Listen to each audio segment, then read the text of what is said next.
vais vous parler d'une montre un peu particulière, une montre qui s'appelle la Prolétaire.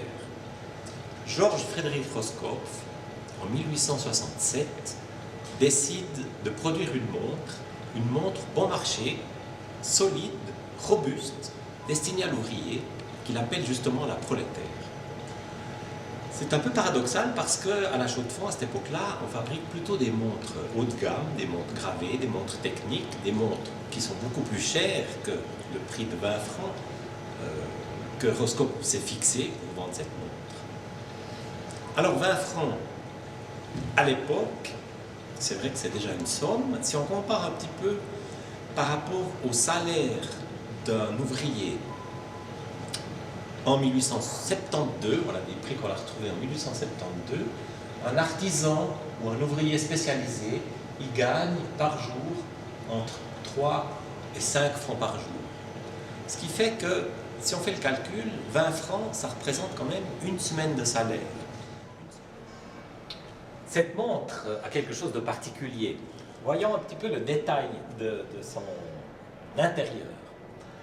Donc nous avons démonté une Prolétaire, nous avons compté le nombre de pièces, 57 pièces pour la montre entière, dont 13 vis. Et si on compare avec une montre classique de la même époque, nous avons à peu près le double, 127 pièces, donc 47 vis. Donc vous voyez que Roscoff a déjà travaillé sur l'idée de réduire le nombre de pièces pour modifier le prix de sa montre. Autre chose, il a aussi utilisé des matériaux bon marché.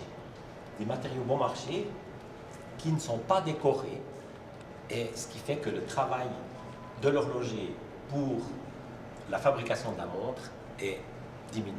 Maintenant, au niveau de la fabrication, ce qui est intéressant, c'est qu'il n'y a pas d'usine à la Chaux-de-Fonds à cette époque-là. Il y a des petits ateliers qui sont répartis dans la ville.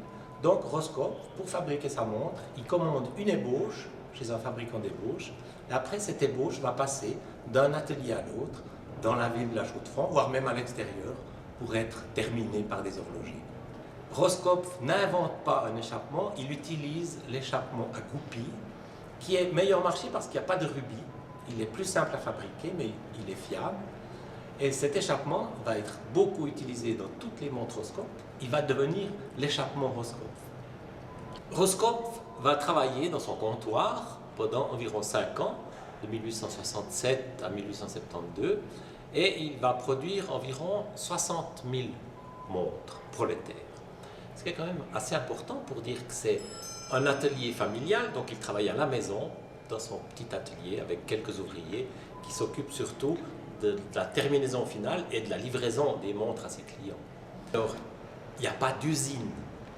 On fabrique des montres dans des petits ateliers, mais la notion d'usine viendra un petit peu plus tard.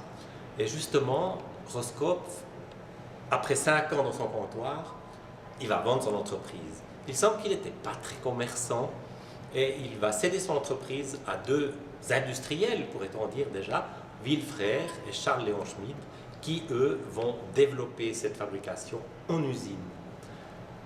L'intérêt, c'est que la montre, à ce moment-là, elle sera fabriquée dans un seul lieu. Évidemment, pour les ouvriers qui travaillaient dans des ateliers familiaux, c'est un petit peu moins intéressant d'être dans une grande usine. Et ça va assez vite parce qu'en 1910, Villefrère a une usine où il y a déjà 320 ouvriers et ouvrières, parce qu'il y a aussi beaucoup de femmes qui travaillent dans l'horlogerie déjà à ce moment-là. Mais l'histoire ne s'arrête pas là. Ses successeurs et d'autres fabricants vont continuer à fabriquer cette montre, toujours bon marché, jusque dans les années 1980. Et finalement, elle sera fabriquée à plus d'1 milliard d'exemplaires. La Roscoff sera détrônée par la montre à quartz. En effet, dès les années 1980, le prix de fabrication de la montre à quartz va beaucoup diminuer et on va pouvoir produire des montres précises à quartz, bon marché, qui vont concurrencer la fabrication de la Roscoff. Vous connaissez l'histoire de la Swatch. Dès 1983, cette montre sera vendue au prix de 50 francs.